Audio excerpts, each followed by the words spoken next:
ஆரம்பத்தில் இருந்து இந்த மேய்ச்சல் தரை சம்பந்தமாக விண்ணப்பங்கள் போட்டு இப்போது வந்திருக்கின்ற இறைச்சி பிரச்சனை, என்ற பிரச்சனை பொதுமக்கள் மத்தியில் இவங்க சொல்கிற மாதிரி 1700 ரூபாயெல்லாம் கொடுத்து இறைச்சி இருக்கிறேன். நேற்று கூட ஒரு மாடு ஒரு பண்ணு இறைச்சி கடைக்கு வேலை பேசினேன். எந்த பாட்டி மாடு 1300 ரூபாய்க்கு கேட்குறாங்க. அவங்க உள்ள 1300 ரூபா 1400 ரூபாய்க்கு கேட்குறாங்க. ஆனால் இந்த 2200 ரூபாய்க்கு வேணும். அவங்க நிர்வாக ரீதியாக செய்கிற மோசடிக்கு பண்ணையாளர்கள் கொடுப்பாங்க.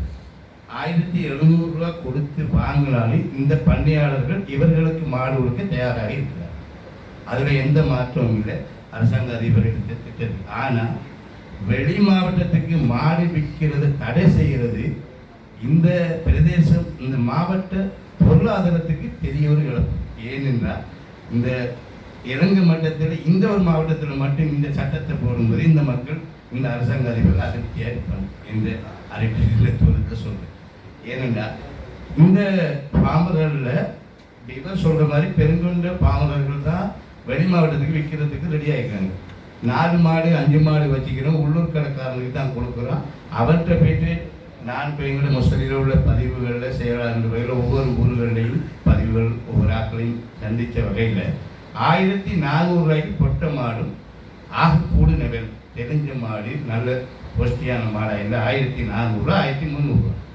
ஆக மிஞ்சினா காலக்கடைக்கு 1500 ரூபா. இதுக்கு மேலே இவங்க இந்த இறைச்சி காரை இது வரைக்கும் இருக்கு எடுக்கவே இல்லை. நீங்கள் உண்மைச்சு 1700 ரூபா பெரிய விலை. நான் அதுக்காக சொல்ல வரைகிறேன். ஆனால் இறைச்சி கடைக்காரங்க இருந்தாலும் எனக்கு பிரச்சனை இல்லை. நான் சொல்ல வேண்டியது தான் சொல்லலாம்.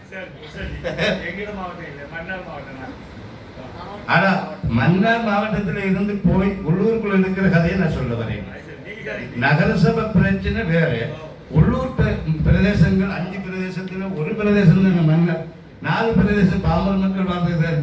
அவங்ககிட்ட போயிட்டு இறஞ்சி கிடக்காத எங்க சொல்றாங்க 75 கிலோ மாட்டை ஒரு பாமரர் 75 கிலோன்னு சொன்னா அவ சொல்றா குடலை சொரிஞ்சு விட்டு அதை வயிற்றை கிழிச்சு விட்டா குடல் உயிரும். இங்கே இறைச்சி இன்னைக்கு 50 கிலோ தான் வருங்கிறான். அவன்ட்டு அதுலேயும் 10 கிலோ குறைச்சி அதில் 20 கிலோ குறைச்சி இங்கே கொண்டு இவனுக்கு மாட்டுக்கு காசு எப்போ கொடுக்குறான். நீங்கள் வெளியால் கொடுக்கலான்னு சொல்றதுக்கான நியாயத்தை ஒன்று சொல்லுங்க. என்னண்டா இவன் மாட்டுக்கு மாடு உணிக்கு கொடுத்தா, இன்னைக்கு மாடு அவன் கொடுத்தா 2-3 பேர் மாடு எடுத்துட்டா 4வது மாட்டுக்காரன் காசு தான் இவனுக்கு 1வது மாட்டுக்காரன் கொடுத்து. இப்போ இவன் வாழ்க்கை நிலை என்ன? ஒரு 60,000 ரூபாய் காசு எடுக்க வேண்டியவன் ஒரு தேவைக்கு ஒரு பிள்ளைக்கு பீஸ் கட்ட போகிறோம். அவனுக்கு 10,000 கொடுத்தா அன்றைக்கு வெங்காயம் இன்றைக்கு இருக்கிற விலைவாசி பாருங்க. இன்றைக்கு நேற்று போன கிழமை ஒரு கரண்டி விலையேற்றம், இன்றைக்கு ஒரு விலையேற்றம், பெட்ரோல் விலையேற்றம், ஒவ்வொரு சாமான் வெங்காய விலையேற்றம், இப்படியெல்லாம் மக்கள் கஷ்டப்பட்டு வாழ்ந்துக்கிட்டு டைமில் விலை மாறிக்கொண்டு இதில் நீங்கள் நிர்ணயித்த விலையை நாங்கள் பெற சொல்ல வருகிறோம். இது இந்த மாவட்டத்துக்கு இந்த மக்களுக்கு கிடைக்குது. ஆனால் இதே விலைக்கு மாடு எடுத்து விற்க இறைச்சி கடைக்காரர் எப்பயும் ரெடி ஆகிக்கலாம், அதில் எந்த பிரச்சனையும் இல்லை. ஆனால் வெளி மாவட்டத்துக்கு மாடு விற்கிறத தடை செய்யாது.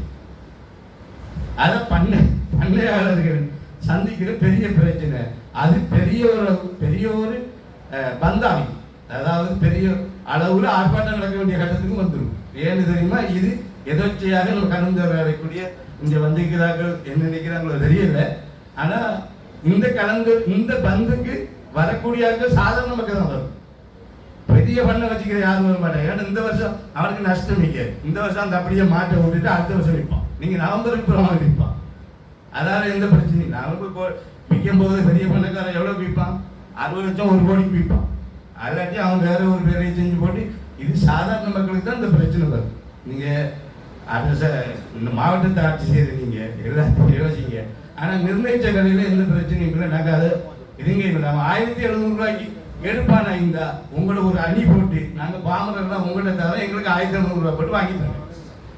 எந்த பிரச்சனை 1700 சொல்லிட்டாங்கல்ல, 1300 ரூபாய்க்கு மேல பொட்ட மாடு எடுத்தா நாங்க 10 மாடு நாங்கள் பொட்ட மாடாயிருந்தாலும் சரி வைத்தியர் ஆபீஸில் வந்து கட்டுறோம். மாடு விற்கிறாங்களோ அறிவிச்சு நீங்கள் அதை விற்று தாங்க எங்களுக்கு காசு எடுத்தாங்க.